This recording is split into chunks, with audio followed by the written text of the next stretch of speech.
This is the Morning Press, a brainiron.com production. Here's 11 minutes or so of news for today, Wednesday, February 28th, 2024. Bloomberg reported Tuesday afternoon that Apple is ending its decade-long effort to bring an electric, autonomous vehicle to market. The project, codenamed Titan, was barely officially acknowledged and rarely discussed by the company, but various leaks through the years revealed that Apple had considered manufacturing its own car, but also pursued potential partnerships at various times with BMW, Mercedes, Volkswagen, Nissan, Kia, and Hyundai, among other companies, though nothing ever came of those discussions.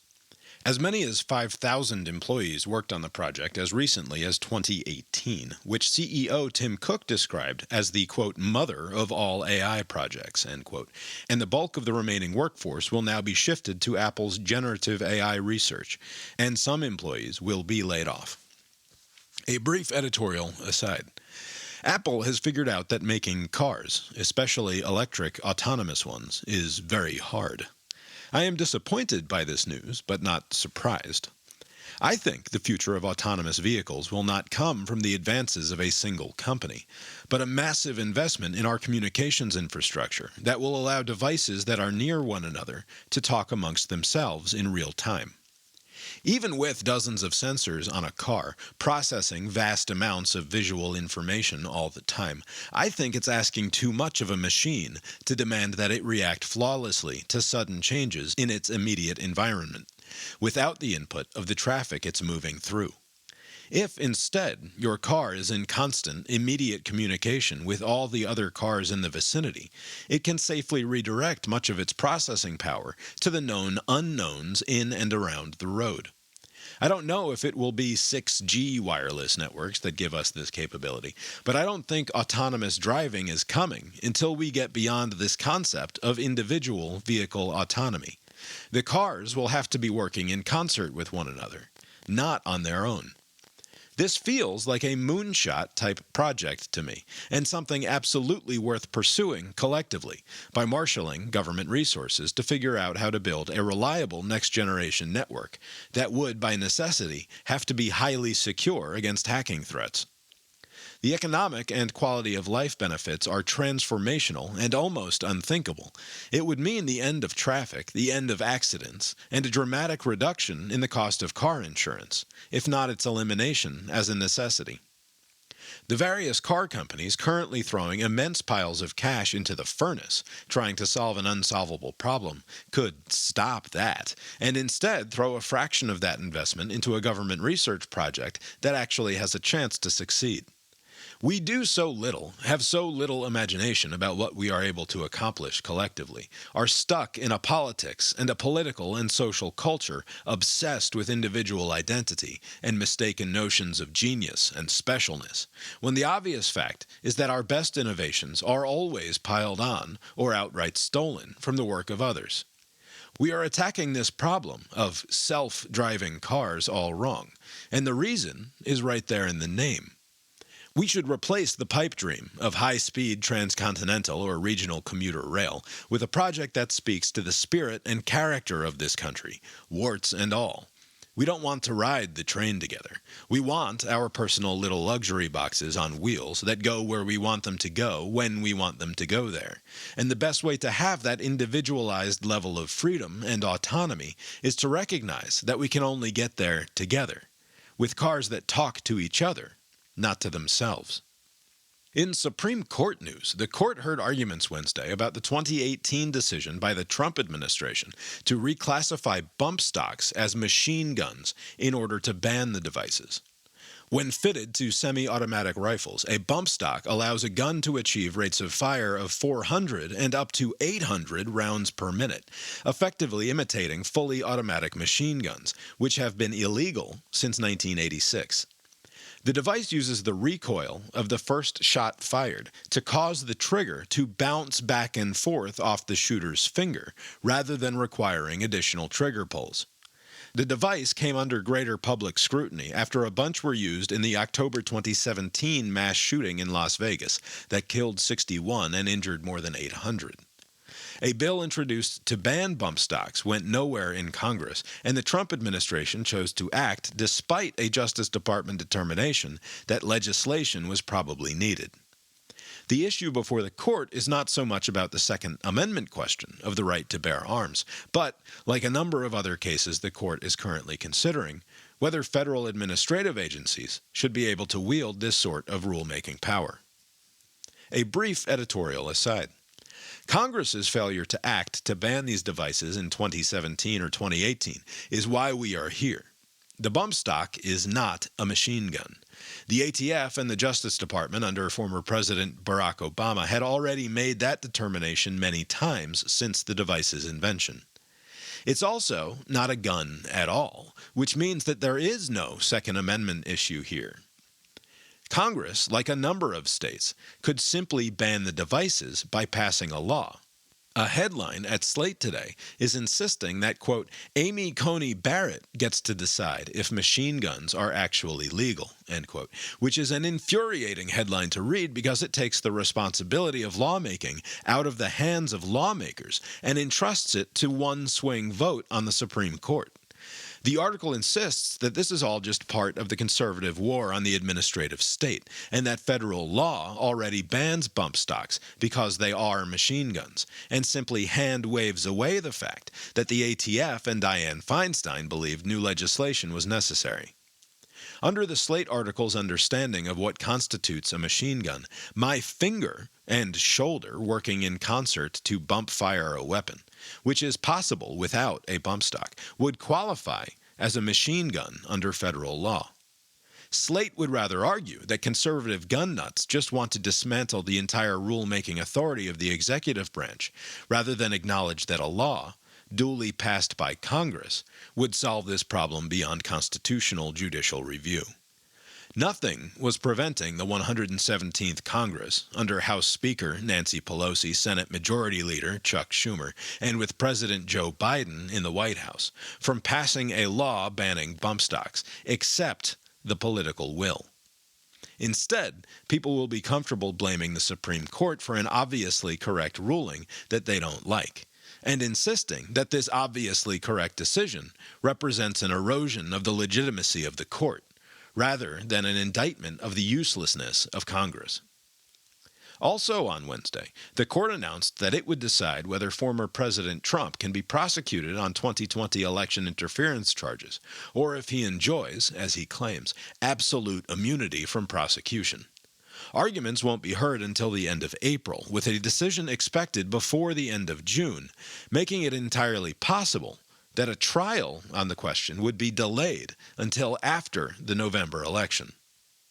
In death penalty news, Texas executed Ivan Cantu by lethal injection on Wednesday, just hours after officials halted the execution in Idaho of Thomas Eugene Creech, after an hour of trying and failing to hook him up to an IV.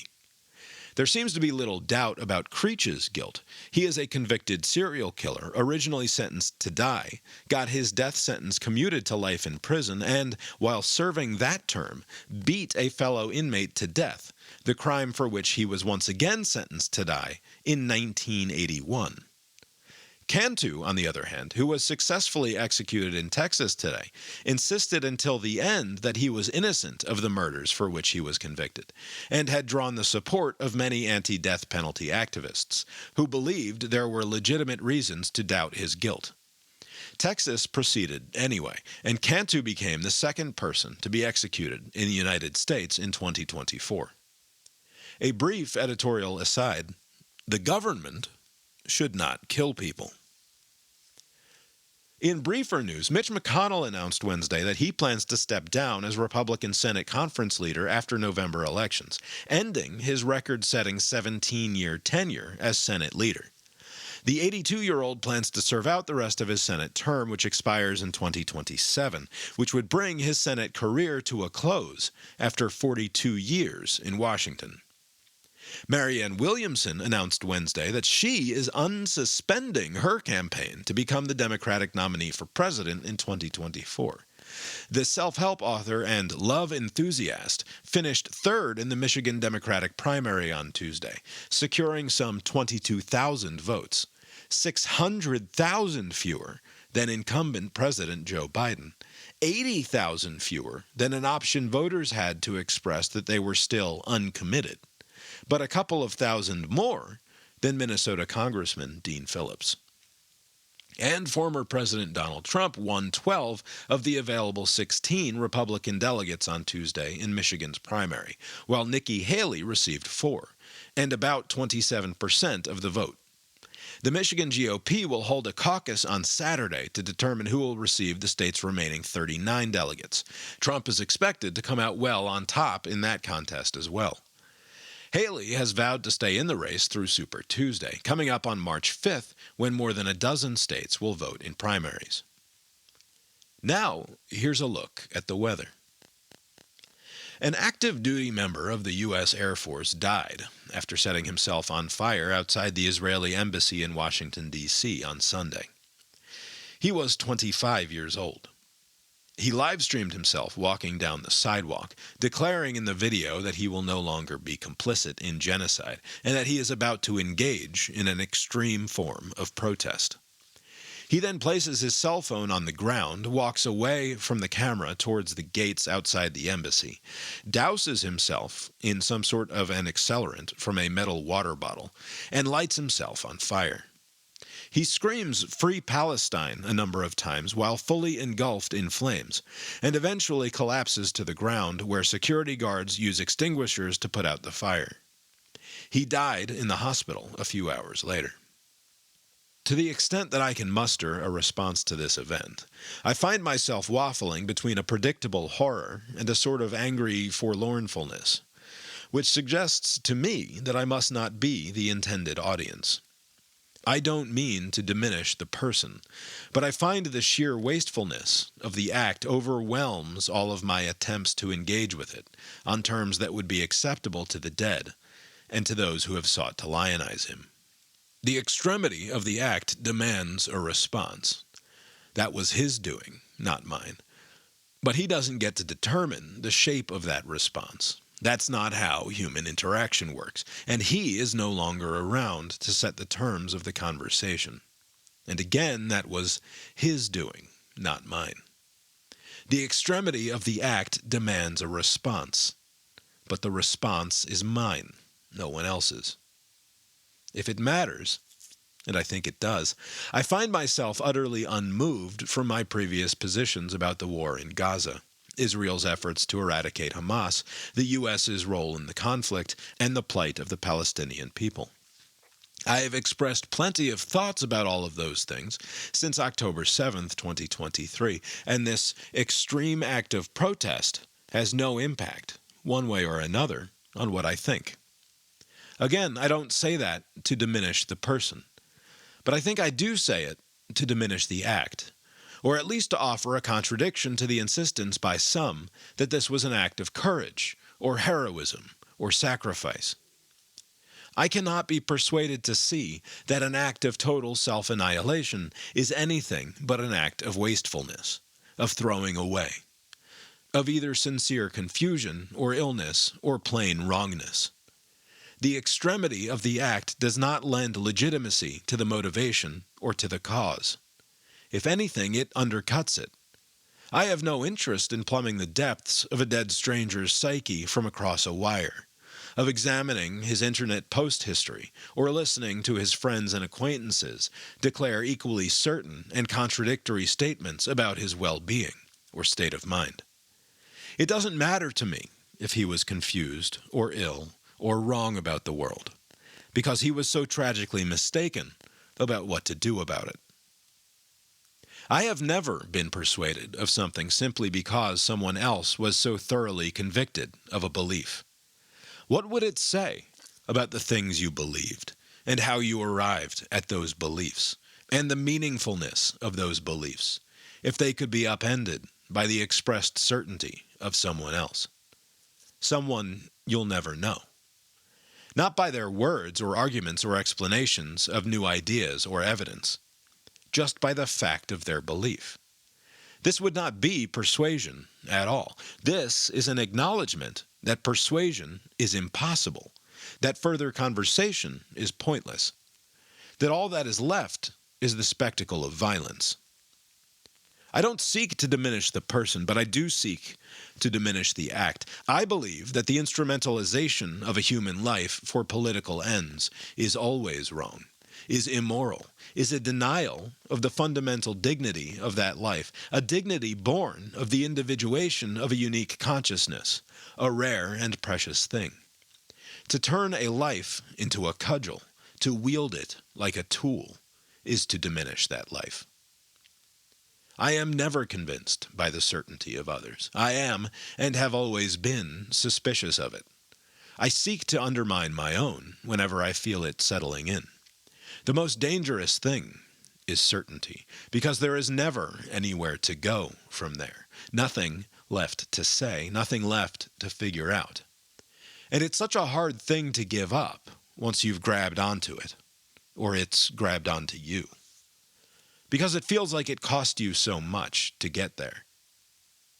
I think there is a recognition, conscious or unconscious, that you really have foreclosed on too much, sacrificed too many other possibilities to arrive at such certainty. That to give it away now would put the lie to the whole project, would mean that it was all, after all, in service of someone else's answers. After certainty, only the end, only the spectacle. And then what? No more understanding. No more. There is so much time for certainty, time that stretches on forever, on either side of this moment, this brief window of observation and experience, and finding out, and possibility, and not knowing. Certainty is inevitable and undefeated and irresolvable. There should be no rush to arrive there. All we have is that we are here, uniquely individuated consciousnesses made of the same ancient stuff, recycled and repurposed and inexplicably rearranged into creatures of belief and purpose and curiosity. Here we are. That's the weather from here. How's it look out your window? The Morning Press is a production of the BrainIron.com multinational media empire. Please direct comments and complaints to brainironpodcast@gmail.com. For a transcript of today's episode and links to the stories referenced, find The Morning Press at brainiron.substack.com, where, if you would like to support this and the other podcasting and blogging endeavors of the BrainIron.com media empire, you can also become a paying subscriber. If you can think of anyone else who might enjoy whatever it is we're up to around here, please consider sharing. Thanks, and barring the sudden onset of the inevitable, we'll talk to you tomorrow. The proceeding was created with 100% human content.